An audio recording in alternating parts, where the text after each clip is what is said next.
So what's the story on him? Yeah, he just goes around to these tournaments, you know. That's how he makes his living. Just go around to these tournaments, wins, doesn't have a job, doesn't go to school, play these tournaments. I think the person who stood the hands of time as of right now is possibly Mewtwo King. Oh God, M2K. A superficially stereotypical, but then also very interesting person, especially in how it comes out in his play style. He still, after all of these years, is able to get, you know, top 5 if he stops getting emo and stuff like that, you know. He's interesting. Yeah, he's very interesting. Melee controller? Dude, Rainer doing something.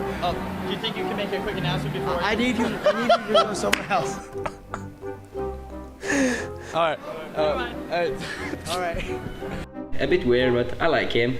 I know Ken was ready to play him. He wouldn't admit it, and he would act like Mewtwo King's below him. But he was damn scared to play Mewtwo King. I guarantee it. Everyone was scared to play Mewtwo King because when he's on, you just don't understand how you can possibly beat this guy. Lord, when the fuck did this pasty white kid learn how to play basketball?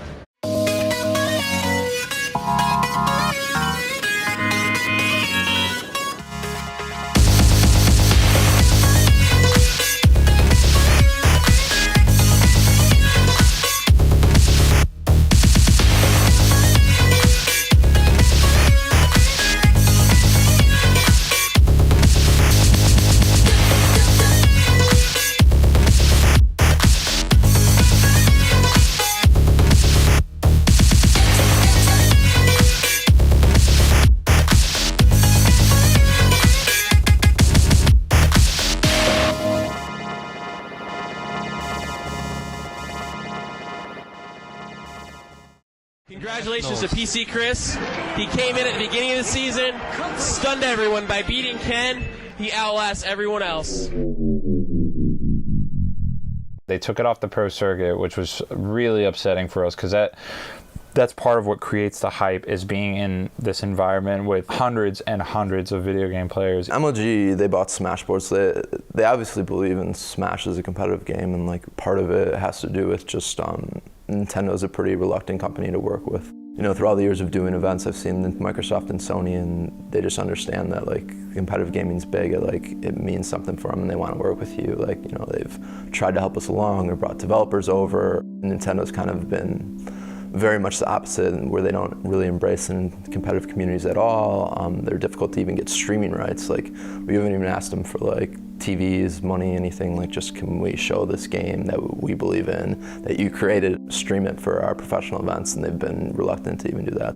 They started 07 circuit by having a little like grassroots event that they got a venue for. It was a nice venue and everything, but there was no hype. So that was kind of their transition, was we can't have you on the pro circuit anymore, but we'll try to help you guys out. So, which was nice of them, but like I said, it just wasn't the same as having it on the pro circuit. It was a really, really big difference. The chance for Smash to grow into something more, something mainstream and professional, seemed lost. In the wake of MLG's decision, the community pressed on, back into the underground world from which it had emerged. A lot of times one champion is replaced by another. Ken was replaced by PC Chris, Korean DJ, and Mewtwo King all at the same time, which is kind of cool that it took three people to bring Ken down. It looked like the stage was set for me, Korean DJ, Mewtwo King, and just like anyone else who was hungry enough to get up there. The 3 players wrestled for dominance in Ken's absence. KDJ bested Mewtwo King at the MLG-sponsored Long Island event. Mewtwo King stopped KDJ at Cataclysm 3. In California, PC Chris defeated Mewtwo King at OC3, and Mewtwo King trounced PC at FC Diamond in Indiana. All 3 were, beyond question, the most fearsome players around, but the youngest of the trio seemed slightly different, a savant pursuing one thing above everything else: perfection. Unless you're frame perfect 99 out of 100 times, you're not good enough. That's my mindset. That's what I tell myself. That's how I got good.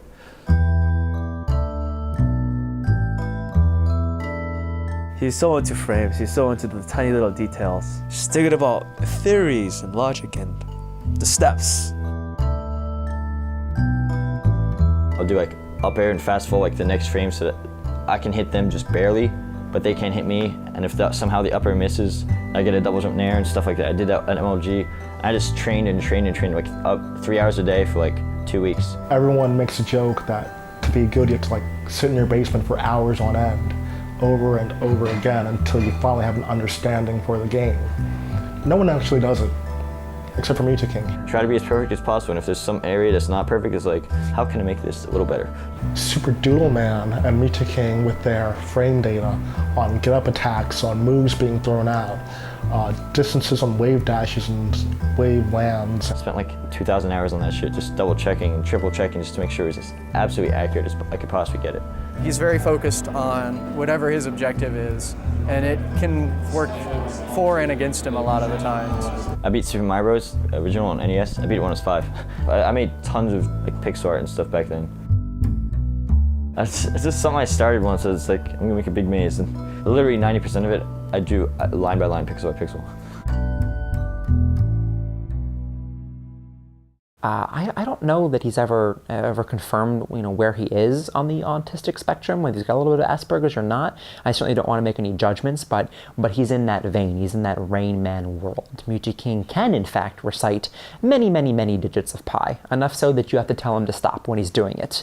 Mewtwo King lacks the ability to judge social clues. You get him in ridiculous situations sometimes. One time I lost my jacket at a tournament, and I went out to the lobby and I found him sleeping in my jacket, and he didn't realize that it was weird. One time we were in a car together and we made a joke about like, just get out of the car. And he opened the door and tried to leave while we were driving. I mean, I think he would have done it if we hadn't pulled him back in. I mean, he's a complete nutcase. One time we went to a Massachusetts tournament, and I'm almost positive he just didn't understand the concept of paying for something in a store.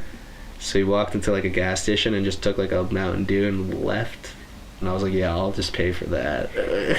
He might do things that offend people or things like that without knowing it, but he never means harm. There was definitely things he would do that would rub people the wrong way, especially at that point. People really, I think, dismissed him, if not outright disliked him, because I don't think he knew how to really express himself properly. But he wasn't good enough, and you got respect by being good. There was like kind of two different camps, people that didn't really understand Mewtwo King, and then people that were like accepting and encouraging for him. And I think that kind of helped.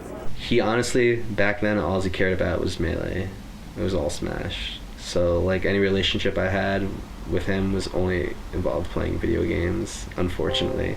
When he first started playing, he had a very robotic style. He only played by himself for his computer, so he wasn't really exposed to like just normal like play styles, like a thinking opponent, like who adapts and like tries to like read you. He's not used to that.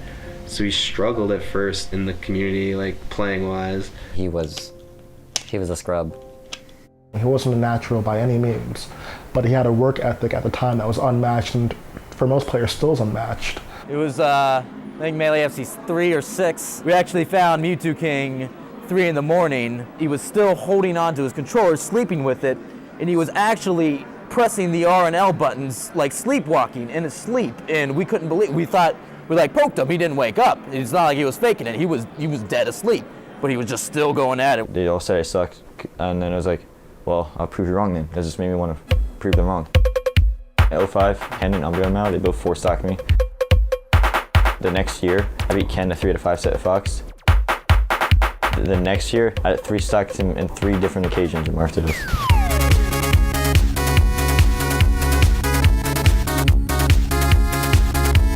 I'm a beast at Martitos, and he raped me consistently. He had to fight Wes, raped him. He had to fight PC Chris, destruction.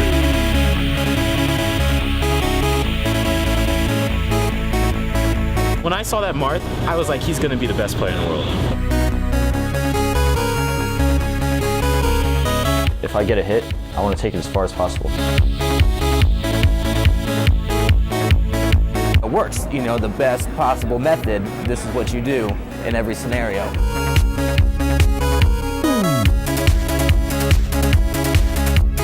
The most fearsome player to know in a match.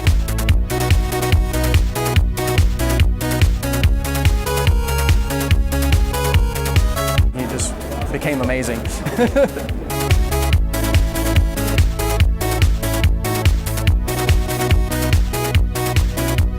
Unless I'm absolutely perfect, I'm not satisfied. I wasn't around personally to see Ken's reign. Everyone said, it was crazy how much better he was than everyone, but I seen Mewtwo King's reign, and Mewtwo King was just so much better than everyone. He just destroyed everybody. It was just crazy.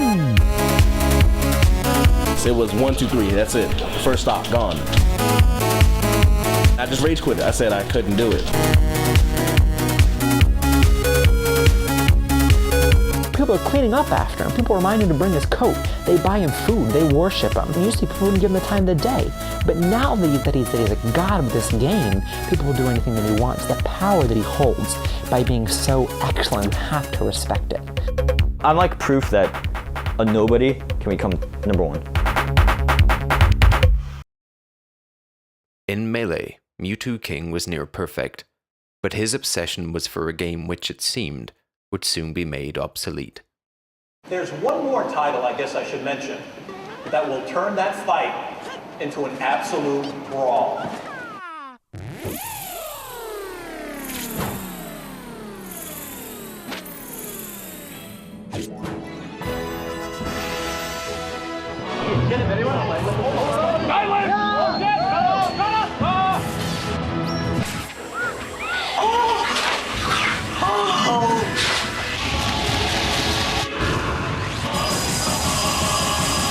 I was excited. I mean, you play the game for so long and you're like, you just want something new. Oh, hell yeah. It was like the new game to play. This is going to be the death of Melee.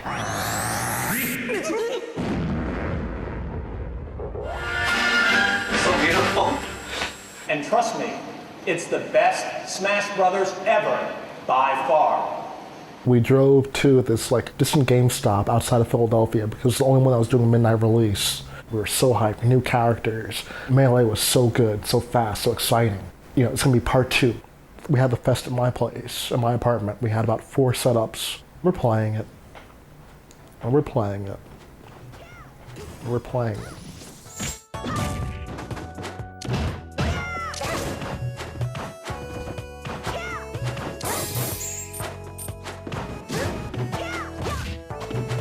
It didn't wow me right off the bat, and I was kind of worried about that. At least from a more Melee perspective.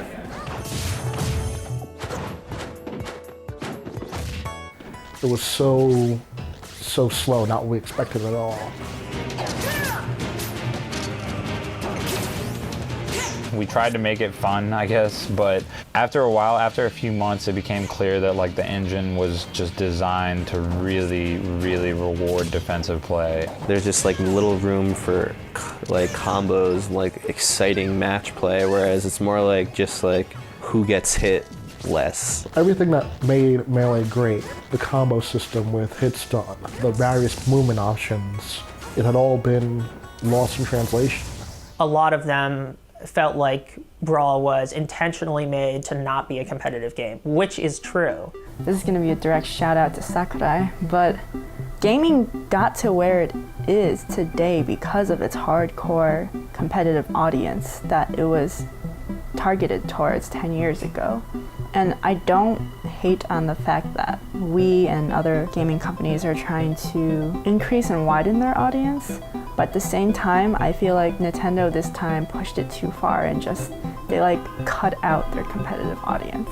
In Sakurai's interviews where he says he wants everyone to win, I cannot understand that mindset because Melee was so popular and still is because it had the duality of being able to be played as a party game and as a competitive game. I don't understand the reason for just eliminating half. Nevertheless, people still developed a competitive game behind it. There is such a scene for Brawl still because of Melee, and because Melee was so competitive, people wanted to make Brawl just as competitive, and you can, it's not pretty. I'd say summer of that year, not even too long after its release, that's when most people started to realize, at least people that had gone to Melee tournaments, that this is not a legit game for tournaments, so that's about when I stopped. Brawl cleaved the community in two, and seemed to mark the end of the road for some of Melee's elite. I kind of got into Brawl for a little while, and that didn't last very long. And I didn't look to Melee to go back. I just honestly thought I was going to quit there. I was just like, well, you know, like I had my moment in Melee, like I had fun with it. I'll still play it, like with my friends, but like it's not going to be a big part of my life anymore. Towards my later years in college, it was just incredibly difficult to have the same kind of lifestyle. When Brawl came out too was really what set the nail for my hiatus. But for Mewtwo King, Brawl was a chance to keep going with competitive gaming and get a jump on the competition. So I just tried to get really ahead of the curve, so that way I could like make a lot of money and make a name for myself even more and just have fun, just everything.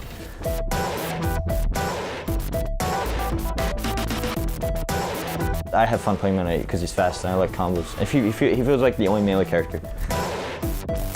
I just tried to figure out everything really fast. Playing both Brawl and Melee at the same time competitively is very difficult because they're two different games. At some point in 08, I was actually like top #1 in both games.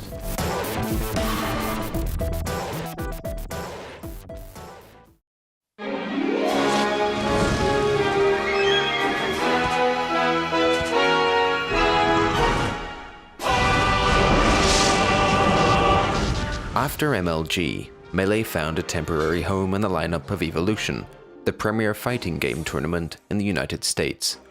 The professional setting and first place prize brought a familiar face out of retirement for one last tournament. Third place was good enough for me. Like, I wanted to go out with a bang. I wanted first place. I signed up for Evo, and I trained my ass off. For Mewtwo King, a focused Ken would be the man to beat at Evo. But before he could take him on, he found himself facing off against a Melee newcomer and his stubborn Jigglypuff.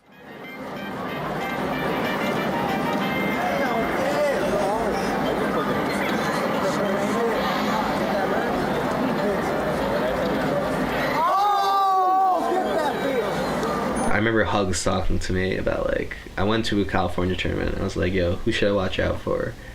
And he's like, you don't know who he is, but you need to watch out for this guy, Mango. Like, he might not beat you, but he's getting good and he's improving so fast. And he's like, he's just sick with Jigglypuff, like better than anyone you've ever seen with Jigglypuff. And I'm like, wow.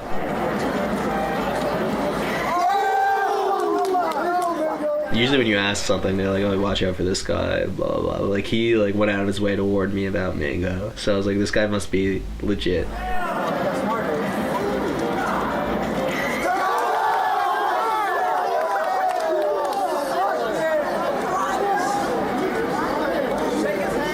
Well, when Mango came on the scene, I was already on my way out.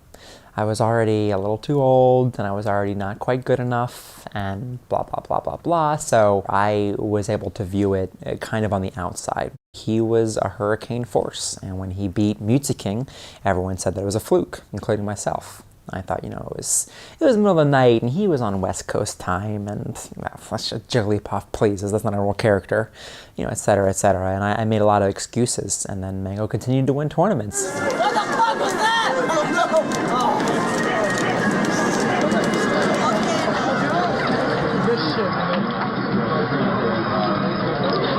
Mewtwo King is good at finding like the best options for a situation, which can lock him into a bad mindset of, you know, best option all the time. Mango knows Mewtwo King wants the best option, so he says, you just do stupid things that shouldn't work. Basically, you approach him in weird way. He says it's like, you know, you do weird stuff. He doesn't know what to do.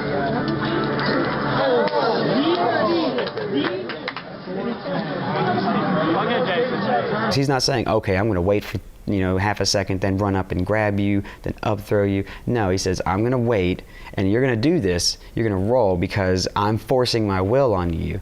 It's a very typical West Coast player mentality. They're not really interested in dissecting the game so much as they are playing it and learning how to manipulate their opponent really well. Whereas Mewtwo King is just figuring out how to abuse the game as hard as he can. It's so good. Mango combo!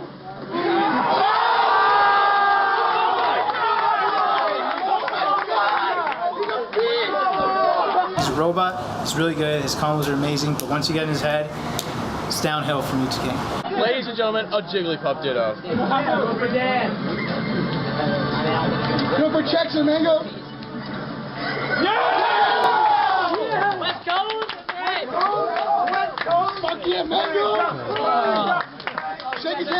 So much of Mewtwo King's identity came from being a god at the game. So on comes Mango, his kryptonite, and when Mango beat him in those awful, horrendous, embarrassing Jigglypuff dittos, I think it changed him forever. At least in a Smash way, if not in a real world kind of way. Mewtwo King's not able to beat Mango anymore. It's like something broke in his brain, and he forever has a mind block where he can't beat him, and it's a shame. And you see just the frustration in losing to him.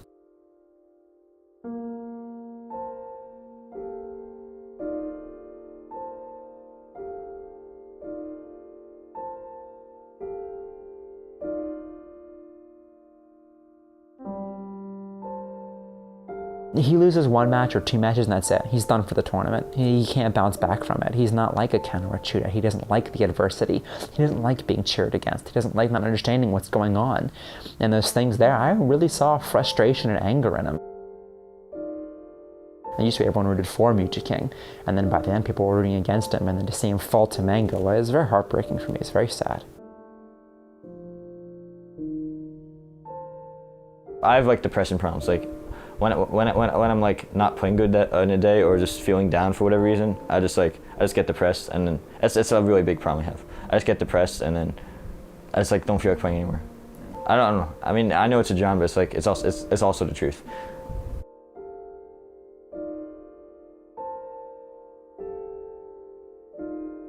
No one wants me to win. It's like I feel like I have no friends. I feel like I'm the enemy. I don't know. Maybe I'm just a big pussy, but I mean, what I'm saying is also true. I actually think it's both.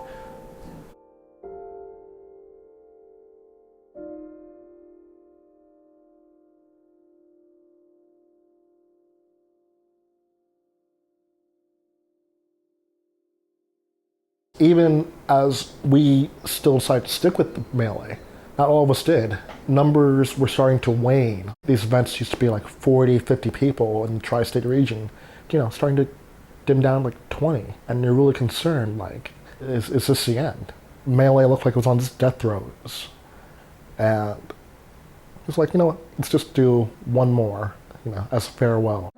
AKA Olive Card, ladies and gentlemen. That's the boy. Bright and early, man. Bright and early. Rob, I came a little late because, I had the females here setting up. He had the females. What time does team start? The team starts at 12. Who's interested? And then it was a waterfall. TV, laptop. You start hearing guys from the south, Hungry Box, Shiz, and then, Mango, still at rivalry with Mewtwo King. You have this mix of all generations of the game. Guys like Korean DJ, Shootout, PC teaming with Mango. Mewtwo King, he's the bridge between those generations. There was nothing like it. I went from studying these guys on the hub to being there, playing them in friendlies and asking them directly. I get goosebumps just thinking about it. At that point in my Smash career, I kind of had said, okay, I made out a bracket, I can leave this community behind. I can go back to where I started, back to Street Fighter, Virtua Fighter. And then match 4 happened. I want to see the Falco. This is the match you want to see. Stay marked, you son of a bitch. Without that set, I probably wouldn't be in this chair right now. All right, what stage are we thinking? So good. Is he going back to the stadium? Oh, my random. Keeping him as Mark? I don't know. Shiz would be like a Karl Malone, someone who was extremely solid, might not have won the big one, but people definitely know that name. And MTK at the time was kind of Jordan-esque. I don't know what the hell's happening.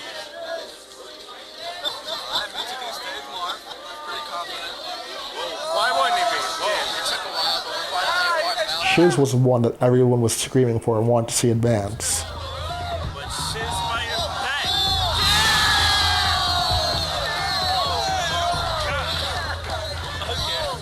I was a Falco main, and Shiz is just pushing the brink of anything I'd ever seen before. Damn, son. Oh, that's no shot. Damn.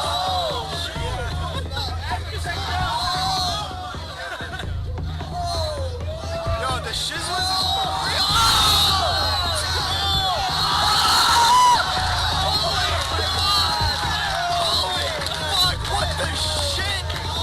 I just remember my doubles partner, Can I Smash, is standing next to me, screaming his lungs out, saying, "I don't care anymore, I'm maining Falco after this." Felt like a lot of times he would defeat himself. If the crowd's not behind him, if he's being cheered against, if he suicides. Whoever the fuck said that Ascent in Florida was the best match ever, you were sadly mistaken. It's over. We're going to Game 5. Shiz just has this in control.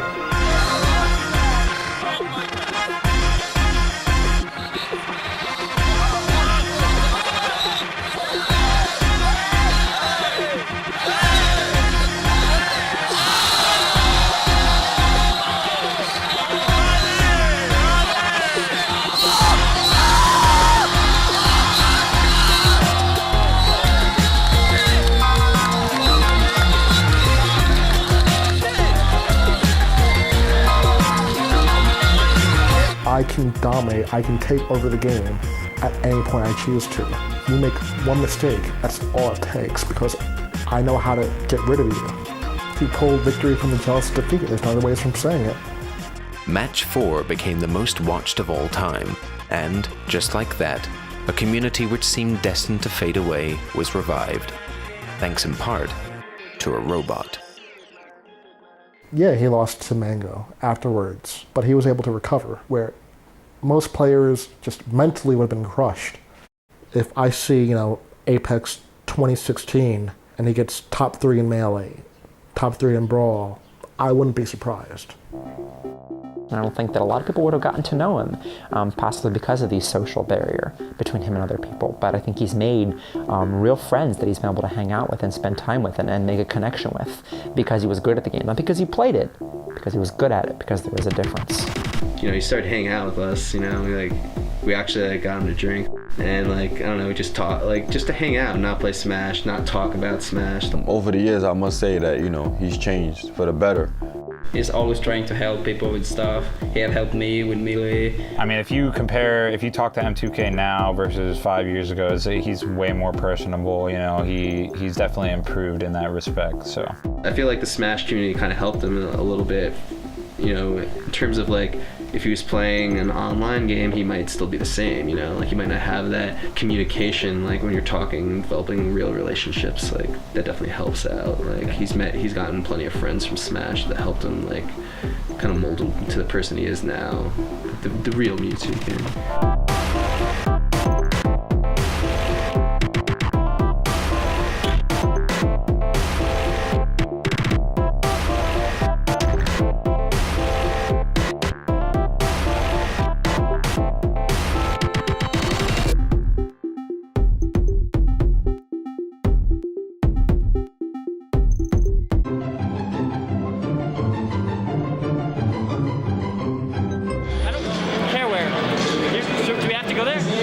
What players we're going to pick. I thought take a shower. Yeah, take a serious shot. You want to look bad at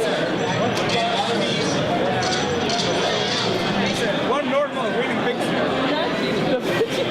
I wonder who that made that. Do we have to play there? Which? Just play anywhere. Okay.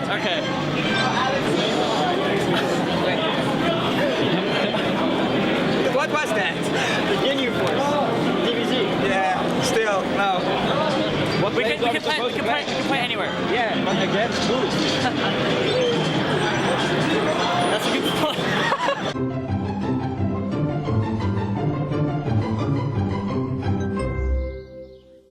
Balls out, the most aggressive player you're ever going to play. You watch him play, and it's like, oh god, this guy's the truth. He hates personally playing Hungry Bucks because you have to play a certain style. I got good using gimmicks. There's always been that little rivalry between the two, and I think it comes down to Puff. He is gonna need to collect himself. Get some of the down air. Dark takes game 2. How will I react if I win, and how will that feel like if I lose?